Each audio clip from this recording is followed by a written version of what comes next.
What's going on, jerk jobs? You really farted, oh my god. We're Hello, back. people. Nick, half your head's out of the picture. Is it? Yep. Wait. Let's fix it. There we go. I will not be silenced. Once again, Okay. these two fucking dingleberries have been absent most of the week. Okay, you bald freaking grape. So, a grape. Really? Yes. We're just getting to the like raw. a little pink grape. Look at his freaking head in the camera. It's And- pink and it looks like a grape with hair on it. We're just getting to the Raw and Smackdown review. You're gonna have to lead us through Raw there, sir. So Alright. we can start. We can all do the kickoff together right now, though, because this week Raw started off With Brock with Lesnar. one of the greatest starts to a Raw in a long time. You know, Brock hit the ring. I believe it was Paul on the mic. Yeah. You know, calling out Joe for what he did to Paul last week. Joe's music hits. You got the Beast and the Destroyer in the ring together. And then, All hell breaks loose. oh my God, it was fantastic. Just the way it started with the stare down and Yeah, the shoulder yeah, thrust man. him, and I'm just like, oh shit, it's on. I bought every second of that. Word. I thought they was about to really start throwing punches at each other. I was in, man. I was like, I'd like to know who would win a street fight. I'm pretty sure Brock would, but I'd like to know. Hey, it was a great way to start Raw, though. They bring out security. Joe and Brock beat the hell out of security. They bring out the superstars. They didn't beat up the superstars. Let's correct that. They brought out the mid-card superstars. Oh, superstars. There was nobody valuable out there that could actually have gotten hurt by Brock. It was all mid-carders. It was... Coming up next, we had Elias Sampson's first match on the main roster against Dean Ambrose. Incorrect, sir. It was his second match. Second match. He had already had a match against Ambrose. Oh. And they have both Oh, yeah, ended that's right. pretty much the same way. Elias won. Elias got the win because The Miz came out and distracted Ambrose. And Elias hit that swinging neck breaker, which is actually pretty cool. It really is. Not a bad finisher. I don't even think Elias matters in this whole thing, though, which is the sad part. No. He's kind of just being the Miz's little puppet. Yeah, kind of. And then, Dean flipped shit, and, we all knew what was coming. It was going to lead to another great Ambrose moment eventually, but go ahead. Coming up next was the piss break. And by piss break, I mean Cedric Alexander versus Noam Dar. Oh, my God. Did you watch Raw? No. Did you? No. This Cut was the highlights. the biggest joke I've ever seen. So Noam Dar comes out for the match, and he's FaceTiming Alicia Fox, who won't get off the phone with him. So they put it on the big screen, his phone. He sits it in the corner. You can hear her yelling at him through the whole 3 seconds of the match. Because as he put the phone down and turned around, Cedric scooped him up, hit him with the finisher, pinned him, match over. They're killing him. That's all this was. They're killing both of them. I can't say they're killing both because Cedric Alexander just got back. But like they're in the early process of killing him. It was Early process of killing Alexander, ongoing process of killing Dar. This was the biggest joke, like, ever. It was a waste of time. Seth Rollins interrupted Bray Wyatt during a Bray Wyatt promo. Oh no, wait. He didn't just interrupt Bray. He interrupted a great Bray Wyatt promo, which Bray always does. Yeah. Bray was out there talking whatever the hell he talks. I can't even understand what he says at the time, but I love it. And then Seth came out and challenged him, and let's do this, and blah blah blah. It's basically leading up to Great Balls of Fire, basically. Yeah. It looks like we're gonna get Seth versus Bray, which should be interesting. Should be good. Should be decent. I just hope that, right now Raw's hitting that wall. Like, what do you do with the guys that are good enough to be in the main title picture, but aren't right now? You're just going to keep having these guys square off with each other over and over. Yeah. Eventually, you're going to have to figure out something to do here. Coming up next, when you took a piss break during, the Cedric Alexander and Noam Dar match, but then on the way back from the bathroom, you realize, you want to sit there and watch Bray Wyatt talk. So you ran to go get an extremely overpriced soda and hot dog from the concession stand, but then the You're really hot dog, running this thing out here, like. but then the hot dog kicked in. Okay, And you're whose like- hot dog No, you had to kicks take in? a shit. Just say they had to take a shit. You had to take a shit, and you're like, fuck, I don't want to miss the next match. But then you realize what the next match was, so this is the shit break. Kalisto versus Apollo Crews. All of that just to say this is when you went to go take a dump. Yep. Like, You're damn fucking right. yeah, Apollo Crews That was won. the biggest overhaul of a joke I've ever Apollo heard. Crews won. It was the tightest brand. They pulled up. The only funny part about this was they pulled Tozawa out of the ringside and brought him in and made him take a selfie. And Tozawa the whole time is in the ring like that. No idea what the hell's going on. And he looks like he's Titus O'Neil's dick. Like, he's so small. He's so tiny compared to Titus. I was like, oh my god. That was about it though. Nobody else cares about the rest of this. So,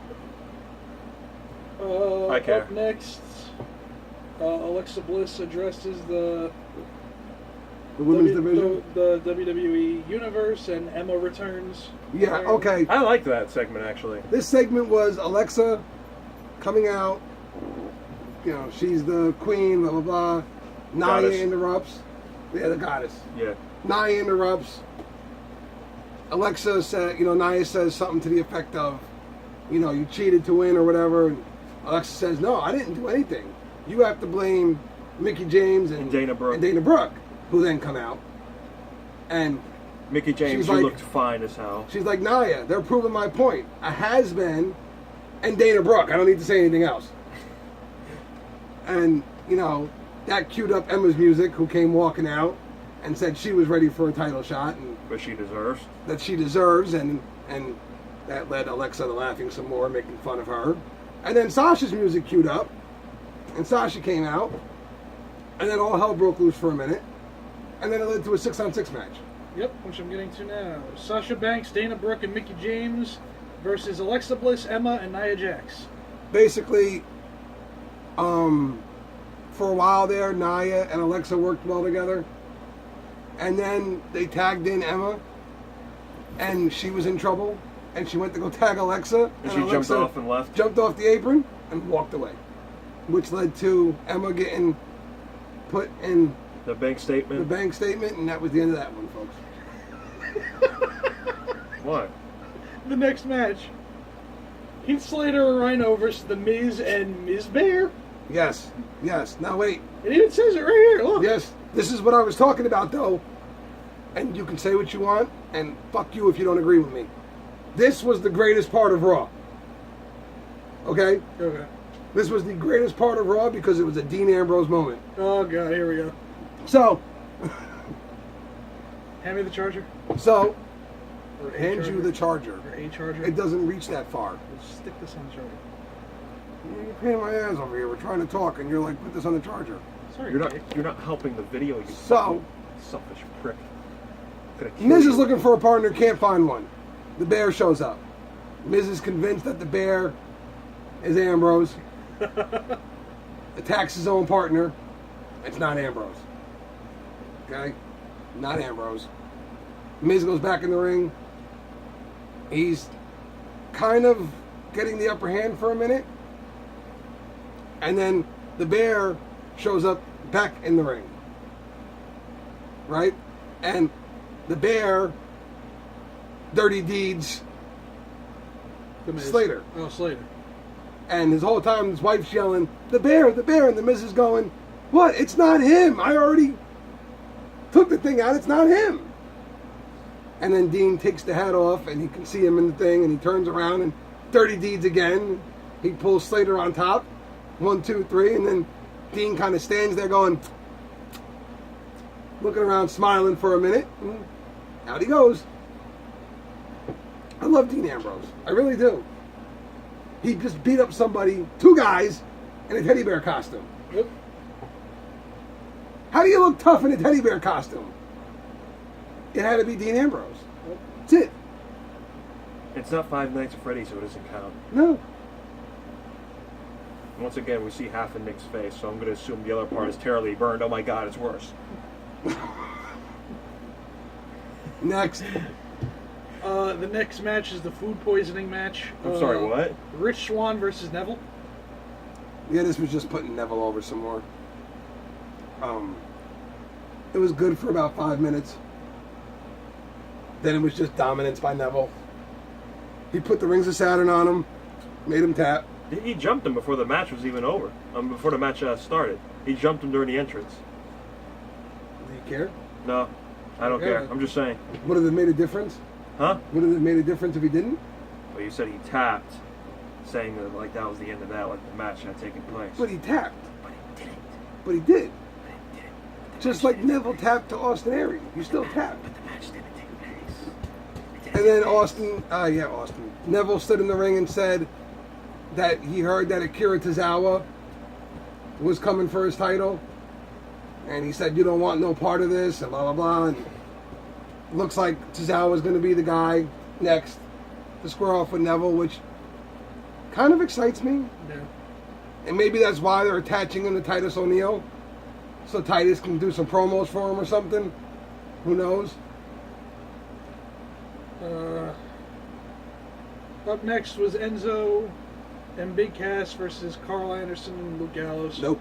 Oh my god, are they just going to turn Big Cass heel already? Big Cass got beat up again by somebody, supposedly.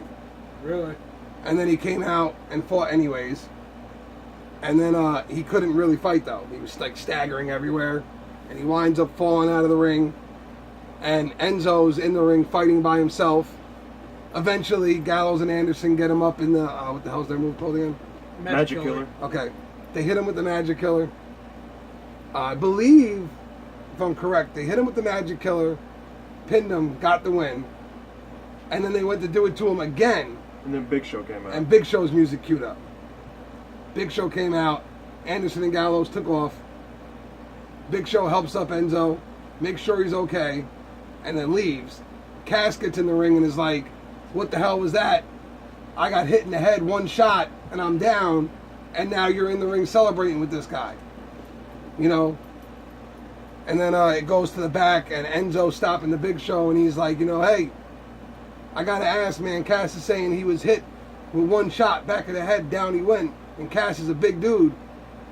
And Big Show's like, I've saved your ass 2 weeks in a row, and you're gonna accuse me? And he's like, oh no, I get it, it's your partner. Well, I got one word to describe him, and he spells out soft.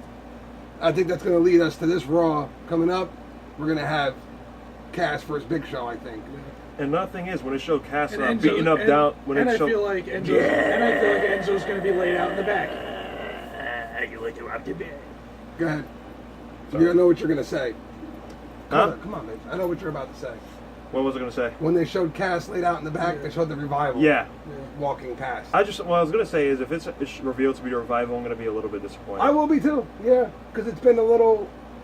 If it's them, it's obvious because they've showed them like 3 times now. Yeah. That seems way too obvious. Yeah. I'm hoping it is Cass. Yeah. Because even though I feel a little bit cheated that we didn't get an Enzo and Cass title run, I think Cass as a heel Would be great. would be pretty sick. Now, the only thing that would... Before this special ed fuck interrupted me. The only thing that would Hey, special ed, it's crazy. The only thing that would justify Cass and Big Show on Raw is if somehow, which I feel like it's gonna fucking happen, is that during the match Enzo's knocked out in the back. And Well, that's probably what's going to happen. probably- Is Enzo's going to say, someone knocked me out. It was one shot, bro. yeah, And They're Cass both- is going to say, I know who it was. And he's going to yeah, go call out the Big Show. yeah. That's exactly what's gonna happen. Best 2 out of 3 falls match for the Raw Tag Team titles. Hardy's and Last match of the night. Hardy's and Sheamus and Cesaro. This was an amazing match. I just didn't like the ending. I had no problem with the ending. I'm gonna give you the Taz show answer here. Okay? Because this is what Taz said. The reason he, and I agree with him, had no problem with the ending was because The match was great. Back and forth, nonstop. All 4 guys had great moments in the match. This wasn't a pay-per-view, though, or anything. You know what I mean? This was Raw. Yeah. If the Hardys lost this 2 out of 3, you can't justify them being on the next pay-per-view for the titles. Yeah. They just lost their rematch. And if Cesaro and Sheamus lost, well, they just lost 2 out of 3 matches to the Hardys. Yep. So you can't justify them being at Great Balls of Fire either. This was the only way to do it where at the end of this, you can keep building towards this 3rd epic showdown between them. Yeah. And again, it was kind of an off ending, and it was centered on Matt a little bit at the end. Hopefully we're building towards the broken gimmick. I think it would be great at that pay-per-view if the, Team Extreme music queued up and then got cut off and some kind of off-kilter music hit and they came out with the broken gimmick. I think that place would lose its shit. It would.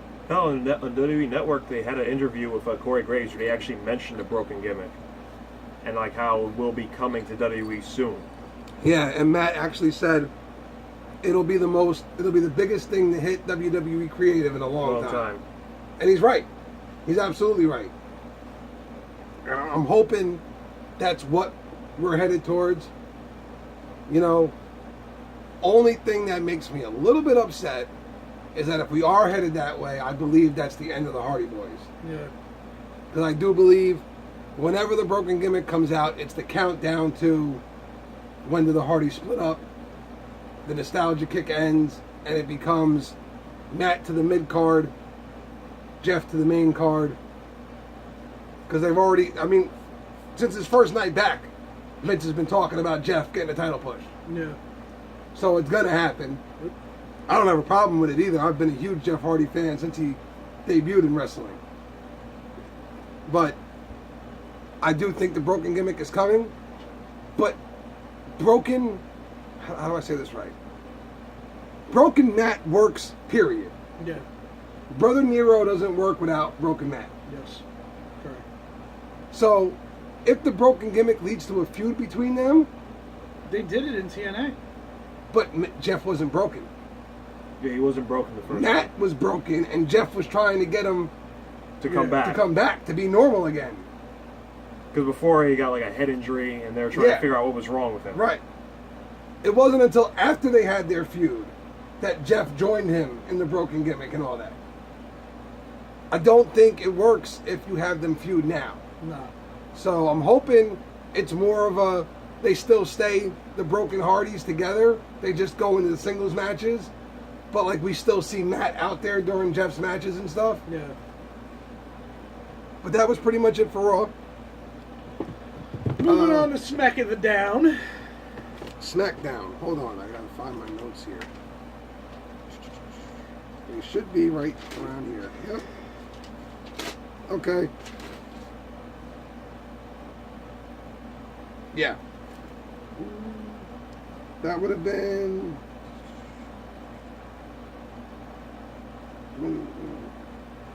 No. Maybe I didn't write down SmackDown this week. Hold on. Wah. Get rid of that. Yep, already on it. No, I did. Oh, okay, never mind. I did. So SmackDown kicked off in a very fun way, I'll say, with the New Day. Okay. New Day promo. They came out with a marching band, Nice. and I was seriously over with the crowd, bro. The crowd was 100% into this. Yeah. I guess they're You know? showing a little bit of tease for WrestleMania next year, because that's where the same Well, that's city. what it was. Yeah, they had the marching band. They said we're in New Orleans, blah blah blah, and then they got interrupted by the Usos. I have a huge announcement. Xavier Woods used my line. Chaps my ass. He turned and said, and I quote, and you've all heard me say it here, that the Usos look like extras from Straight Outta Compton. Damn. Maybe he watched our video. I saw that and I was like, son of a bitch. I was like, I've been saying that shit for months now. So the Usos came out. They had their back and forth with the New Day. Then Breezango came out. Then the Colognes came out. And it was a 4-on-4 match. And then the National Guard came out. It was a 4-on-4 match. The New Day and Breezango get the win. It was actually a good match. But here's the big thing about all this, to me, and all this. The New Day team was Kofi and Xavier. Mm-hmm. All of a sudden, it's Xavier Woods who's not getting taken out of the equation. So I don't know if all of a sudden WWE has more faith in Xavier Woods and they want to see him in the matches more. But I'm actually happy for him. I feel good for him. It was getting kind of like fucking stupid with him being on the sideline blowing the fucking trombone. And it was getting a little bit annoying after a while. It really was. Like, I wanted to see him in the ring. Like, I didn't watch the match to see Xavier Woods on the sidelines. They actually, well, at least it was the first time I saw this, him and Kofi rolled out a new finisher. Mm. Kofi picked him up, backbreaker, then held him there. Xavier climbed into the top rope and basically did a coup de grace. Really? Double foot stomp right to the chest while Kofi was holding him in the backbreaker spot. Oh, nice. So, you know, Xavier Woods, man, all of a sudden getting a lot of attention, you know. Good for him. Then it went to a backstage promo real quick. With it showed AJ and Nakamura talking, and AJ was telling Nakamura that Sami Zayn gets overexcited sometimes, you know, to just be, you know, kind of deal with it. And then Sami comes over and is like, guys, big 6-man tag match tonight. I think we should talk strategy. And he's like real calm about it, right? And AJ's like, that's it? That's all you got to say right now? And Sami's like, yeah, well, you know, we should strategize. And AJ goes, yeah, we definitely should. And I think, and before he could finish his sentence, Sami goes on what most people would say in a 10-minute conversation in 30 seconds. And he breaks down the whole match, and who should do what, but they're probably game planning, so maybe we should do this. You good guys? You good guys? All right, guys, let's go. Walks away. Nakamura looks at AJ and goes, I like him. And that was the end of the promo. It was Come on, A-plus promo. I gotta give it to Sami, though. Like, That was funny. he's getting the shit into the stick, but he makes it work. Hey, listen, man, Sammy's a trooper. You could... He really is. He's the only man I know that can take a 10-minute conversation and put it into 30 seconds. Then we had a Mojo Riley promo Oh, dear God. where he's having a conversation with one of the girls that holds a microphone. And he's saying he's not going to take the loss last week too hard. He's going to use it. He's going to come back even better.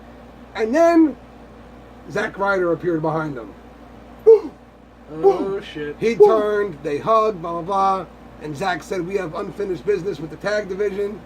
And he said, Mojo said, yes, we do. And that was the end of that.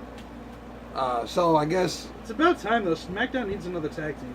Well, here's the thing. If you remember, on one episode of SmackDown, Zack Ryder won the Battle Royale Yeah. to win the number one contenders match for the tag titles, Yeah. but he injured himself in that same match. Yeah. Listen, like I said, I like Mojo in the ring. In the ring, he's great. He's got a lot of skill in the ring. And Zack's always entertaining. Yeah. He might not be that great in the ring, but he's always entertaining. So as a tag team, they actually hold quite a bit of value. A lot more value than either one of them holds by themselves. Yeah. And I think SmackDown definitely needs help in the tag team division. They definitely do. I mean, the New Day and the Usos right now is fine. Yeah. But what about the rest? But once that's done, and, you know, American Alpha's still on vacation apparently, Yeah. where are you going? Nowhere. So, you know, finding new tag teams wherever you can right now is probably priority for SmackDown. I mean, you got the Colognes that has something to prove. You got Breezango that has something to prove. The Colognes keep losing to Breezango, so how can you give them a push? And then you got the Ascension, which, well, why the fuck am I even mentioning? Well, the Ascension hasn't been around either, though. Yeah, they're not even. And like I said, I would love, listen, for like 10 people who watch our videos, if anybody knows what has happened to American Alpha Please tell me. Whether they're on an island, got kidnapped, thrown in the ditch, please let us know. We're gonna Eaten by a bear. We're gonna put their pictures and put it on milk cartons and have it pass around quick check. Have you seen these guys? Oh, you don't speak. It's just like, you, like for the guys that don't speak English, you seen this? See him. Meanwhile, the Indian's like, I don't know my friend. Him black. So, him white. Have you seen them? So, after the Mojo promo, that kind of rhymes. We went to Naomi versus Tamina. This match was a shit show. Oh, God. I believe it. Naomi tried, but apparently Tamina can only do super kicks. That's about it.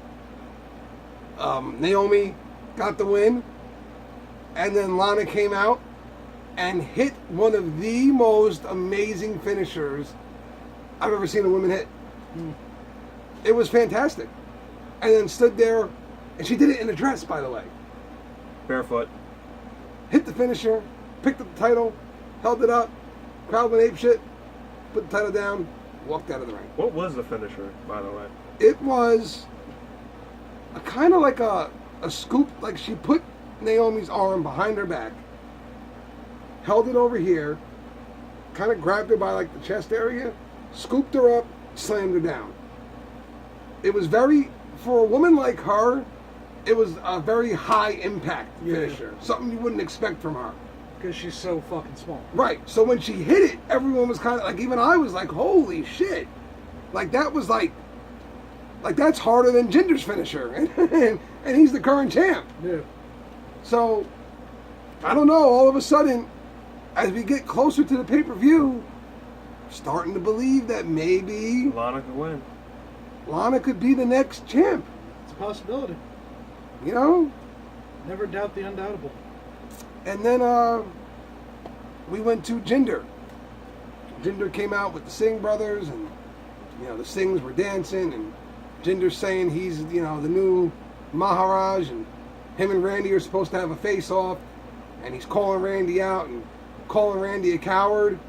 And then Randy's music queued up, and the Singh brothers ran up the apron, up the aisleway to go get him, and then RKO out of nowhere. Randy hit the ring, RKO, back out of the ring. He was Randy's in the crowd, everybody's getting all pumped up. They stop him back, and they're like, Randy, blah, blah, you just made a statement, what do you have to say? And he kind of stayed with this new gimmick of his, of like, I come from the old school and this and that. Where we don't say anything, we just do it. Right. And he said, I just made my statement in the ring. And he walked away. So, more promos for their match coming up. Unfortunately, though, for Randy, I don't see any way he's walking out with the title at this thing. I think Jinder is definitely over as a heel at this point. Oh, yeah. And he's definitely the best option. Plus, rumor mill here real quick. All the rumors we're hearing are that everything's leading towards Jinder versus Cena. Like very soon. Because Cena's due back on July 4th. Yeah. So, everything's pointing at that right now. Lining up Cena for a 17th time title win. Where he will pass Mr. Flair. And then the WWE can claim that they not only had the greatest champion of all time, but that he was homegrown talent. Yep. Which is what they want to do. Yep. No, all his title wins have been in WWE versus Flair, which was WCW and WWE. Right, right. And NWA as well. Yeah. Yeah. Right. And even though they've always given Flair his props, they definitely want to have someone with that record that has started in WWE, his And whole in career WWE. was in WWE, and they can say they made John Cena, basically. Yep. So, then we had Charlotte and Natalya. All this match proved was that while Charlotte can't make everybody look good, it wasn't a bad match, but Natalya is just so slow. Yep. That you could see that Charlotte had to slow down her pace for Natalya, and it hurt the match. Because you could see Charlotte was trying to like really get the fans something before the Money in the Bank match to get them excited. Problem was, she kept having to slow herself down to keep Natalya involved in the match. Yep. Charlotte got the win, and you know, it's just more building towards their Money in the Bank match. The women's match, I really hope it features the 3 women that can actually do something in that match. Yeah. And that the other 2 are just like crash test dummies. There's no nice way to put it. Yeah, it's really not. And that led us to the final match of the night. 6-man tag. AJ, Shinsuke, And Sammy versus Corbin. Dolph, KO, and Baron Corbin. And Nakamura's entrance, man. I swear to God, it was better than the match. Okay. And, you know, it was a back and forth match. It ended with Sammy hitting Baron with the Helluva kick. And then after the match, they all start brawling, right? I figured that was coming. Last SmackDown before... They all start Money in the brawling Bank. back and forth.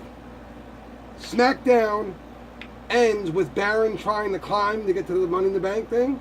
Nakamura pushes him over, sets the ladder right, climbs up, and unhooks the briefcase. And it ends with Nakamura on the ladder holding up the briefcase. Could it be a spoiler? I don't think so. I don't Look think at it last is. year. I don't Look at think last so. year where Jericho did the same thing. I don't think it's a spoiler. I don't buy it. I'm still going to lean toward my picks of either Sammy... I'm saying Or it's. Corbin. Hey, I'm saying Corbin. I'm saying Sammy or Corbin. I'm leaning more towards Baron Corbin, but like I said, Sammy's Helluva kick always makes him the wild card. Yeah. So, And the Blue Thunder Bomb. but yeah, I Sure, don't buy Shinsuke. Not yet. Not as a Money in the Bank. I buy him as a champ, but not, as a Money in the Not Bank. as a Money in the Bank winner. No, unless he does the Rob Van Dam cash in. Yeah. We're not calling it the Cena one because that fucking sucked. Yeah, that And, was horrible. That's pretty much it. That was Raw. That was Yeah. SmackDown. Inside the ropes. Jerk jobs. Retard? We're out of here. Peace out, homie.